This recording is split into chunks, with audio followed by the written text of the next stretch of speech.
우리 같이 제목 한번 읽어보겠습니다. 니느웨 회개운동. 예, 모든 것은 누구 때문에 그럴까요? 나 때문에. 나 때문에. 자, 이 나라가 왜 이렇게 힘들죠? 나 때문에. 우리 사회가 왜 이렇게 혼란스러울까요? 나 때문에. 일단 우리가 생각할 때 남 탓할 때가 참 많이 있습니다. 예. 항상 잘못되면 조상 탓하고요, 부모 탓하고 남의 탓하는데 그럴 필요가 없다라는 거예요. 다 잘못된 것, 특히 일이 어려운 것은요, 우리가 정말 하나님 앞에 우리 자신을 올려드리며 우리가 그렇게 살아야 합니다. 그래서 모든 것은 나 때문에 그렇다라고 한다면 우리가 해결할 수 있는 길을 찾을 수가 있고요, 잘 돌파를 해나갈 수 있는 것입니다. 네, 우리나라 이제 정치인들 보면은 참 요란하죠. 요란해요. 항상 우리는 속는 거지만 또 계속해서 기대하는 마음이 있어요. 우리를 구원할 새로운 사람, 그 사람이 지도자가 되면 달라지겠지. 그 모습이 사실은 구약 성경에도 나와 있는 거예요. 구약 성경에도. 그 당시 하나님의 선택받은 백성, 선민 사상에 사로잡혀 있던 이스라엘 백성, 유대인들도요, 그러한 지도자를 원했던 거예요. 그러니까 하나님의 생각하고요, 또 사람의 생각이 다른 거예요. 하나님은 온 인류가 회개하고 구원 얻기를 바라는데, 반면에 사람들의 생각은 항상 어디가 있죠? 이 땅에 있는 거예요.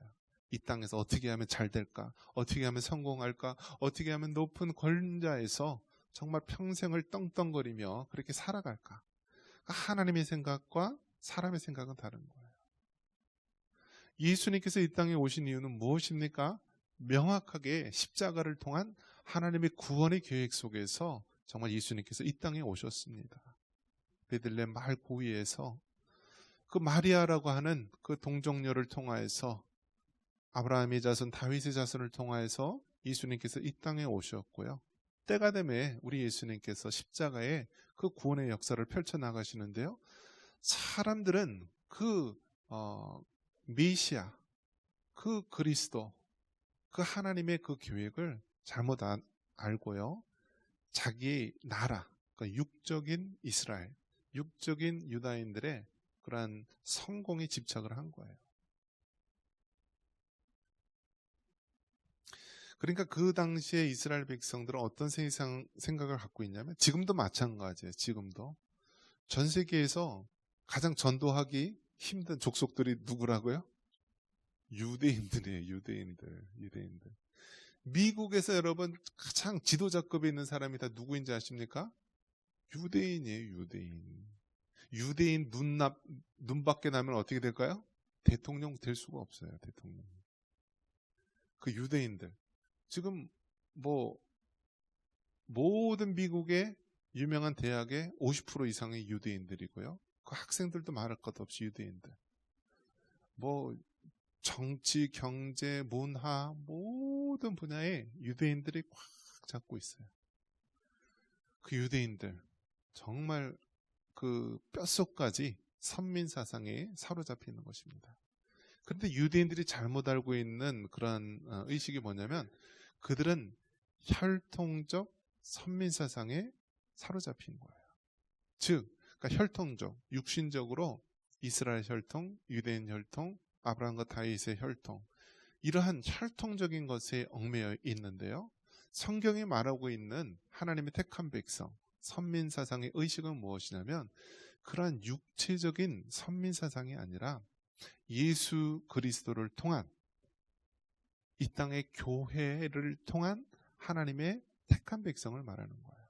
즉, 구약 시대에는 하나님께서 아브라함이라고 하는 이삭, 야곱, 그러한 혈통적 이스라엘, 혈통적 유다 민족을 하나님께서 사용하셨다라면, 신약 시대, 오늘을 살아가는 우리에게는 바로 예수 그리스도를 통하여서 누구든지 예수님을 구주로 고백하고 하나님의 택한 백성이 된 그러한 백성들을 우리가 뭐라고 불러요? 교회라고 부르는 거예요. 교회. 하나님의 백성들의 모임이 교회예요. 그래서 구약 시대에는 혈통적 이스라엘, 혈통적 유대인이라고 한다면 신약을 살아가는 우리는 바로 예수 그리스도를 통한 하나님의 택한 백성, 교회라는 거예요. 그래서 이 부분을 우리가 놓치지 말고 우리가 살아가야 됩니다. 그래서 그 혈통적 그러한 선민 세상에 사로잡혀 있는 유대인들, 그때나 지금이나 가장 전도하기 힘든 족속들.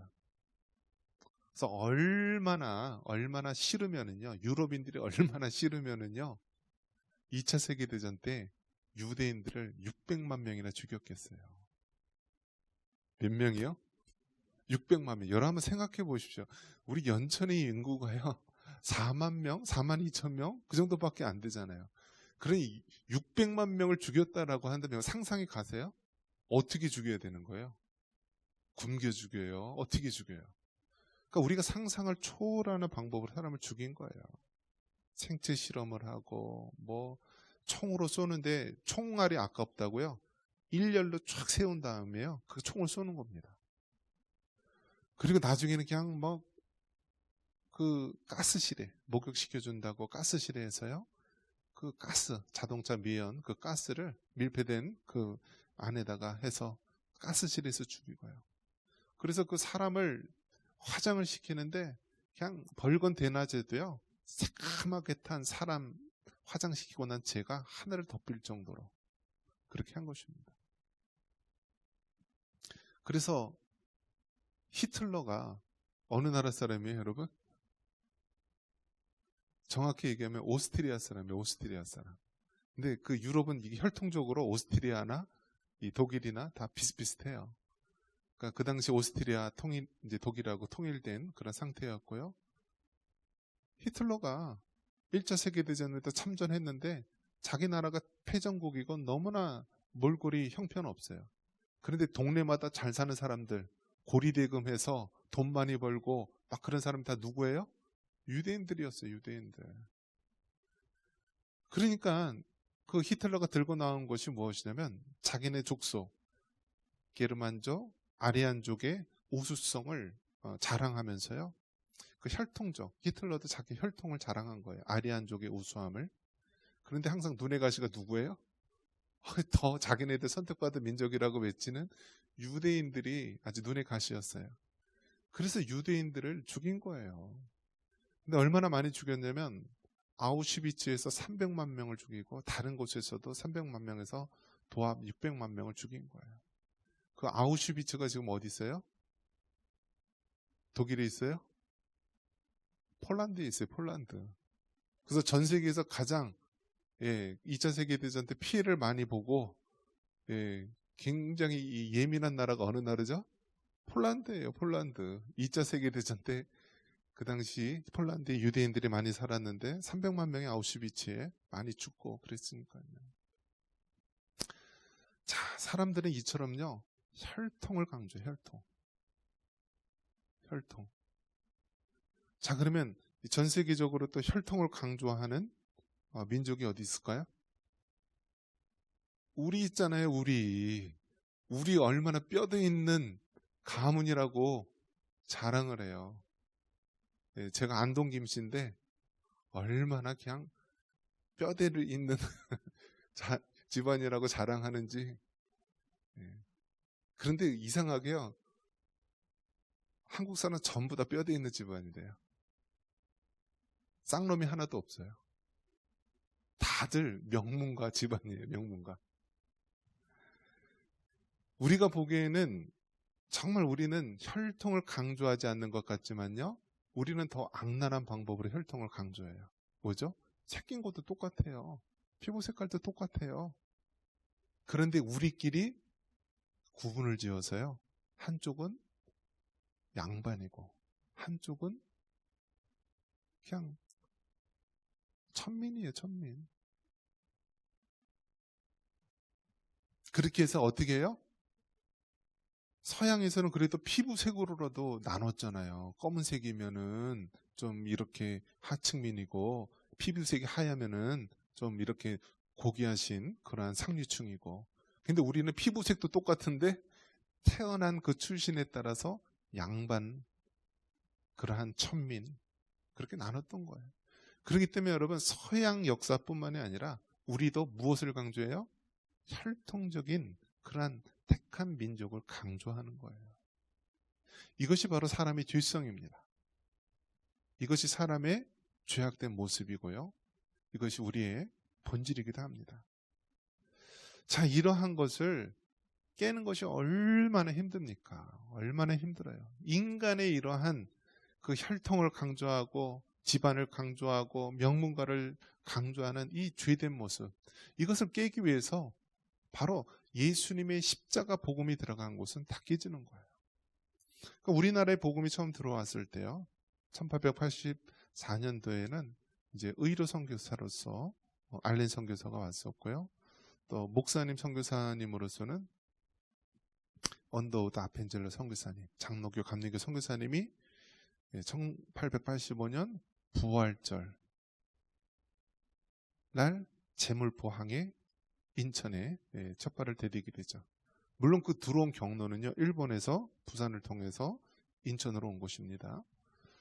자, 그래서 우리 이 나라, 이 기독교 복음이 들어오면서 변하게 됐는데, 우리는 혈통적이란 그 택한 백성, 양반이다 뭐다 이렇게 하면서 사람을 구분짓고 죄된 모습으로 이렇게 살아왔는데요, 복음이 들어오니까 이것이 깨진 거예요.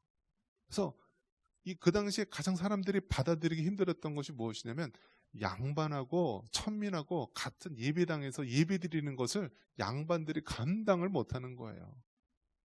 그래서 어떻게 해요? 교회가 쪼개져 가지고요, 양반만 드리는 교회, 천민만 드리는 교회가 따로 세워질 정도였습니다. 교회 예배당에 가도요, 남자와 여자가 같이 예배 드릴 수가 없었어요. 그 당시 여성은요, 차별받는 그러한 위치에 있었어요. 그래서 심지어는 이제 목사님이 여기 딱 있으면은요, 커튼이 쫙 쳐져 가지고요, 한쪽은 여자들만, 한쪽은 남자들만 그렇게 예배를 드렸던 우리 과거의 모습입니다. 무엇을 강조해요? 혈통을 강조한 거예요. 자, 이러한 것에서 바로 복음이 들어오면서 차츰차츰 깨지게 되는데요. 우리나라에 정말 역사적인 대부흥운동이 일어났는데요. 대부흥운동이 1907년 평양 대부흥운동이 일어나게 됩니다. 평양 대부흥운동. 그래서 평양에 있는 장대현 교회에서 길선주, 그 당시에는 이제 장로님이었어요. 나중에 목사님이 되지만 길선주 장로님을 통하여서 부흥운동이 일어나요.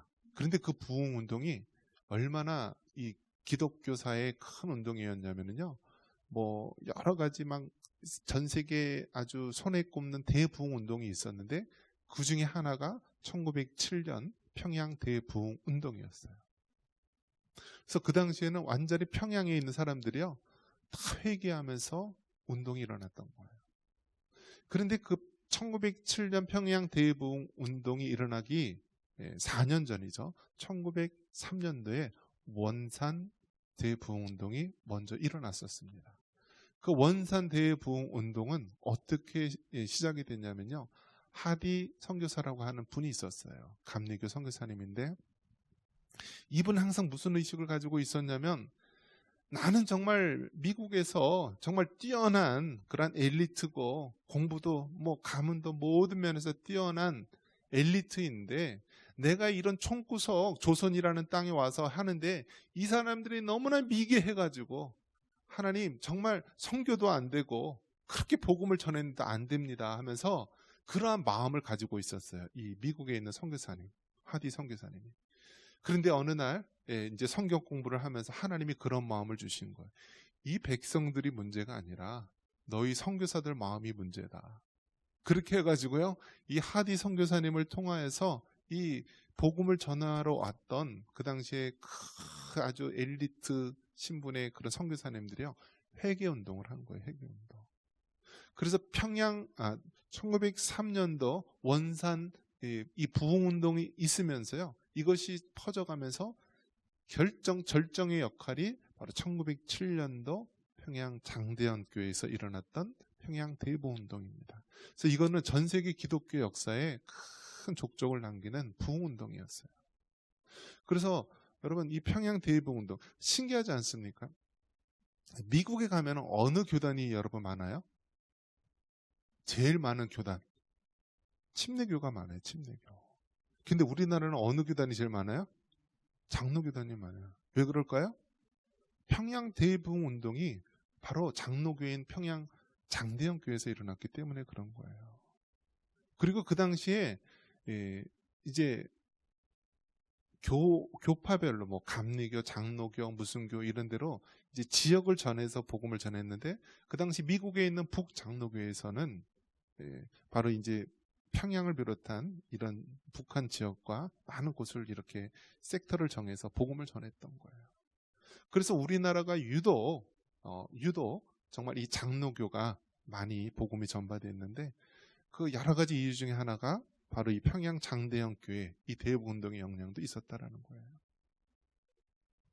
그런데 우리가 여기서 기억해야 될 것은 대부흥운동, 우리가 부흥회도 하고요, 부흥 집회도 하고 하는데 대부흥운동의 출발점이 어디서 시작한다고요?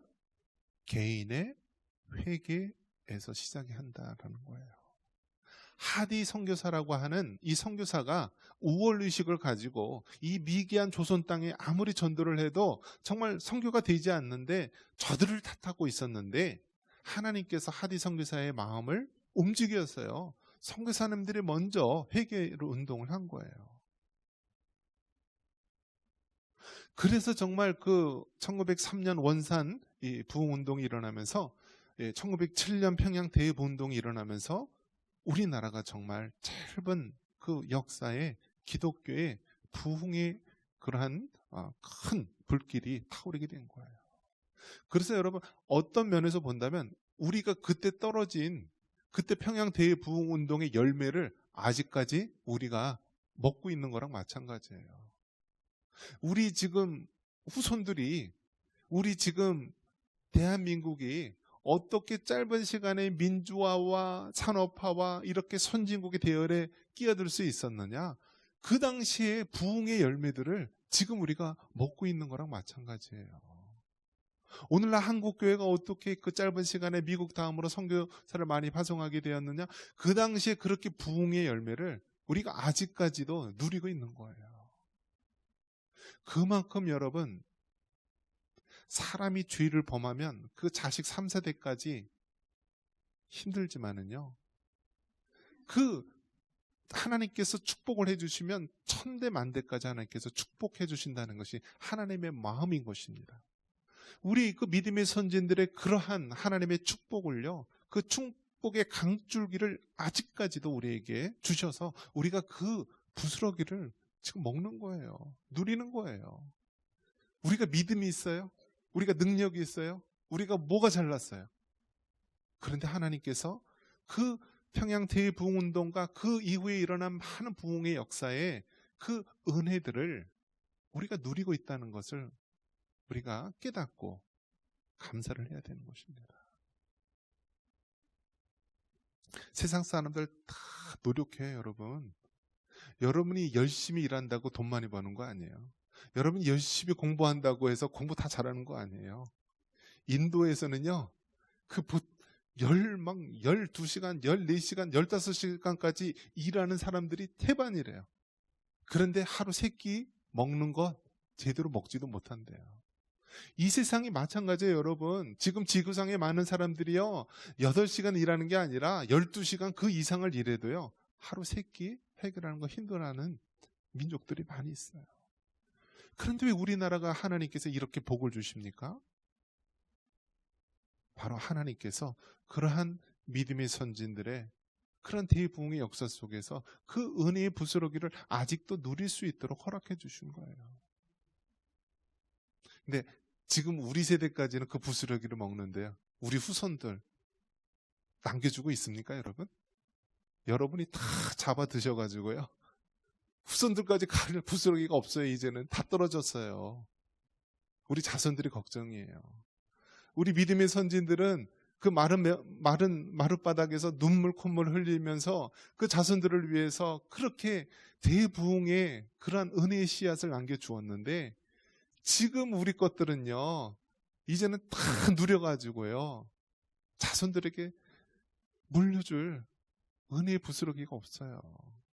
그것이 가장 큰 걱정이고 가장 큰 문제이기도 합니다. 오늘이 종료주일이고요. 우리가 한 주간 고난 주간으로 보내는데요. 우리가 기억해야 될 것은요, 부활, 영광, 광명, 그런 호화찬란한 것을 찾기 이전에요, 하나님 앞에 십자가를 묵상하시고요, 철저히 우리가 회개 운동해야 되고 철저히 우리가 낮아져야 되는 거예요. 우리 예수님이 얼마나 낮아지셨습니까? 하나님께서요, 사람이 되셨다는 거예요. 이것은 마치 사람이 개미나 바퀴벌레나 그 미개한 거로 변한 것보다 더 대단한 일이에요. 신이 인간이 되셨다는 사실은 놀라운 사실입니다. 그런데 사람 중에서도 가장 낮고 천하게 오셨어요. 그래서 그 짐승의 밥그릇 구이에서 태어나신 것 아닙니까?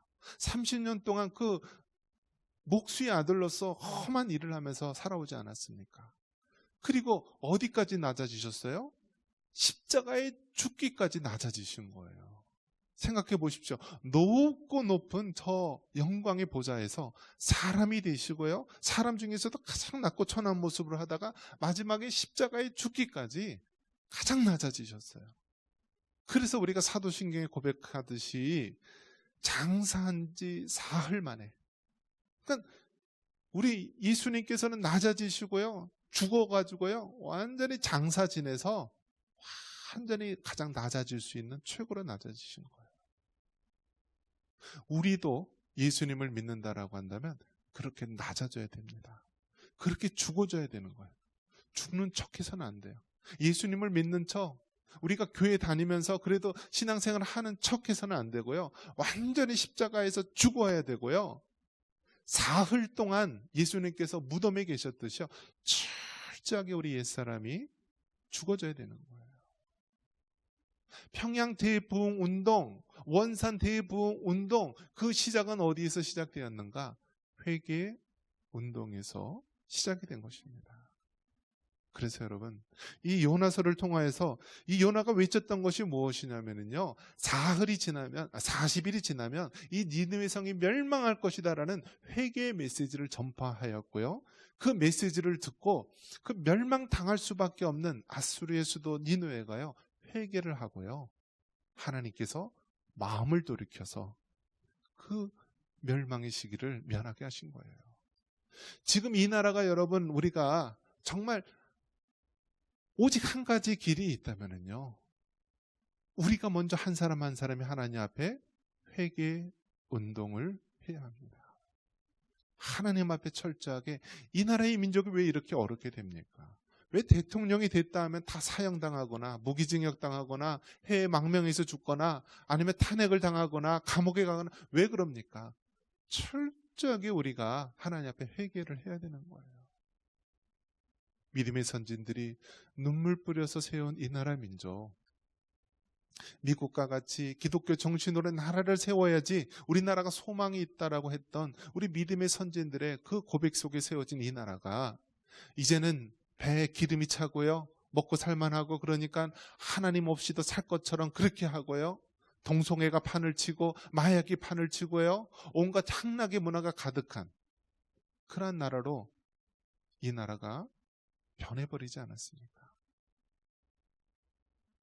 니느웨의 회개운동, 이것은 지금 우리나라가 닥친 우리 상황과 같은 것입니다. 니느웨가 그렇게 하나님 앞에 회개를 외쳤던 것처럼 우리도 이 고난주간에 하나님 앞에 다시 한번 이 나라의 민족이 회개의 역사가 일어날 수 있도록 기도하시기를 바랍니다.